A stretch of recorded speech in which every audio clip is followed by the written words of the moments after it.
Hello, and welcome to this special episode of Storied San Francisco. I'm your host, Jeff Hunt. All throughout September, we're focusing on small business owners. Some are new to the show, and some are revisits with past guests. In this podcast, we catch up with Dino Medardo Rosso, whom we first met back in Season 2. Dino talks about transitions he's made since the onset of the pandemic in March. And he lets us know ways we can help his latest efforts at bridging the language gap. Here's Dino.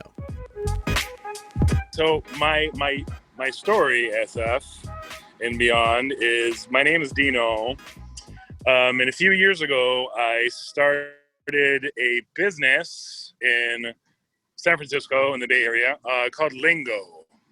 And what I was doing with Lingo, I was partnering with restaurants, mostly, and I was bridging the language gap that exists between the front of the house and the back of the house by teaching Spanish to the folks in the front and English to the folks in the back.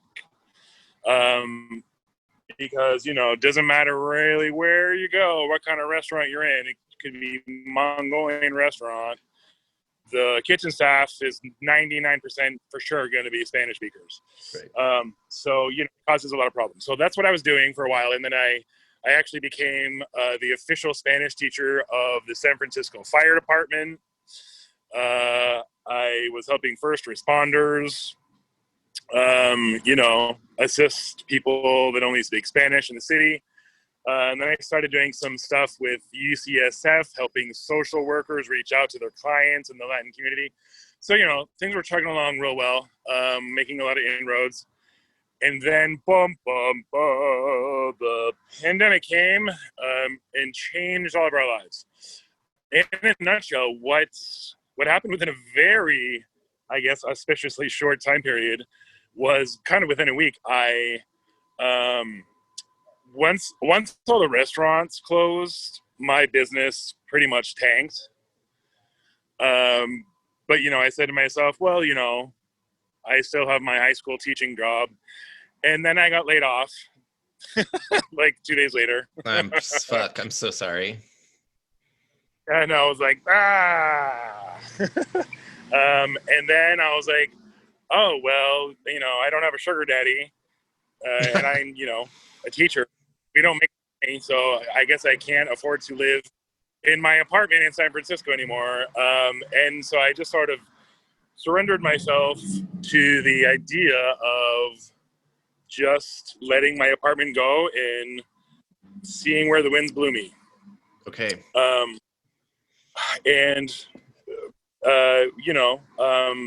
Kismet, whatever you want to call it. I was telling my brother this, one of my brothers, I have many, who lives in Denver, and he was like, yeah, man, I'm actually, I'm converting a school bus as we speak.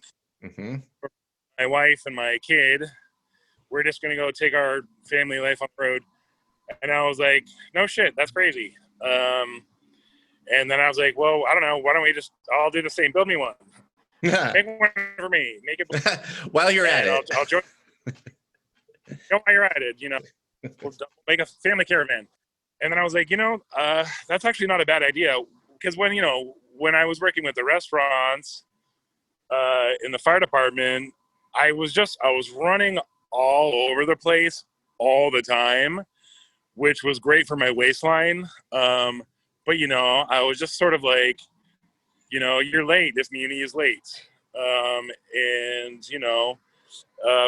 Life, if you have to travel all the time everywhere on foot, it just kind of like can cut into things. So I thought, well, what if I just become fully mobile? What if I live in a bus? At first I was like, I'll just live in a Van Dyne by the river, call it a day. But then I was like, wait, I can still be useful. I was like, what if I live in a bus and I paint it blue for like marketing purposes and call it the Blue Bus, and I take my show on the road, and instead of keeping myself local just to the Bay Area, how about I take my dog and pony show statewide? And I partner with local farms to do kind of the same thing that I was doing, teaching Spanish to the landowners who are almost overwhelmingly, white English speakers. The whole food industry, basically. So when we think about where our food comes from, and I hope this doesn't get too abstract, but the whole food industry is basically relies upon the backing labor of immigrants, many of whom, maybe even most of whom, are undocumented, non-English speakers. And they usually get the short end of the stick. They have really long working hours. They have to toil under the blazing sun. For us, now they have to do it with masks on, if they get masks. They don't get many bathroom breaks. They have to worry about childcare.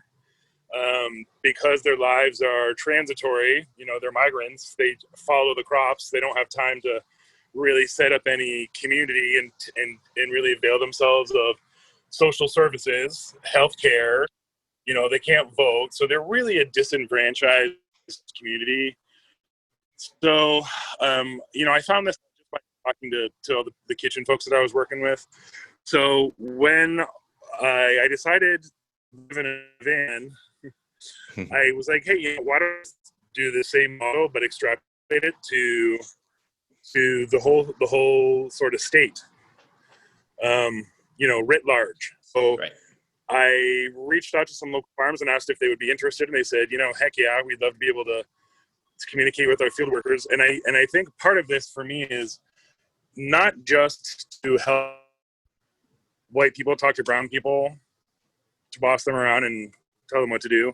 Right. But for me, it's also, I think, learning the language of another community tends to really foment empathy on a lot of levels. And once people start becoming compassionate and considerate of one another, they tend to be more kind to one another. And so this translates, hopefully, pardon the language pun, but it translates into, people getting better working conditions, right. People getting paid better, people getting access to healthcare by their employer, A, B, C, D, E, F, G. And now with the wildfire, I remember one of the things that was happening last time we had wildfires when I was working in the restaurants is, I was privy to all the conversations the kitchen staff were having in Spanish. And they were saying, while all of the white English-speaking homeowners and business owners were able to, go to Red Cross and get food and shelter and blankets and medicine,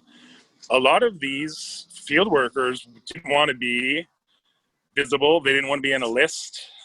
And so they were literally hiding out on the back dirt roads of Sonoma County, Napa County, sleeping in their trucks with their kids while the flames are crouching around them, the smoke and everything. But so my point is, I just want to really bridge, the language gap in an effort to pull people together. So I started a GoFundMe because it turned out if you want to buy a house on wheels and trick it out to be, outfitted for educational purposes and for living in, you need some money. And living in San Francisco on a teacher's wage did not give me enough money to do that. So if people want to, if you feel so compelled, certainly don't have to. But if you'd like to, you can throw me a 10 spot or whatever to my GoFundMe is called The Little Blue Bus. And it tells my whole story on there. People can feel free to reach out to me. Try to really be open. And I think I think one of the things when we talk about white privilege, and I work with a lot of brown, non-English speaking immigrants, my life is already leagues sort of like easier than theirs.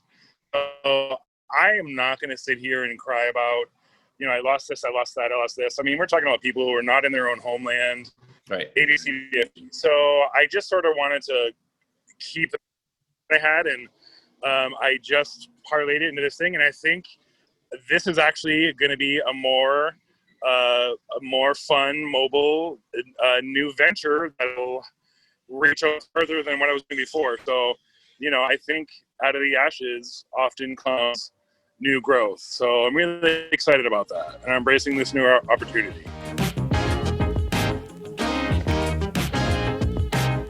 That was Dino Medardo Rosso. On the next special episode of Storied San Francisco, we'll check in with Babylon Burning's Mike Lynch. Please join us Monday, and have a lovely weekend. Music for Storied San Francisco is by Otis McDonald. Photography is by Michelle Kilfeather.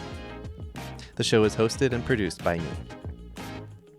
Michelle and I have produced more than 120 episodes over the last 3 years, and you can find them all over at our website, storiedsf.com. We're on Twitter, Instagram, and Facebook, as well as just about everywhere you can listen to podcasts. Please subscribe to stay up to date on all the content we publish. And if you have any feedback for us, or you just want to say hi, our email is storiedsf@gmail.com. Thanks for listening. Stay strong, stay safe, and stay healthy.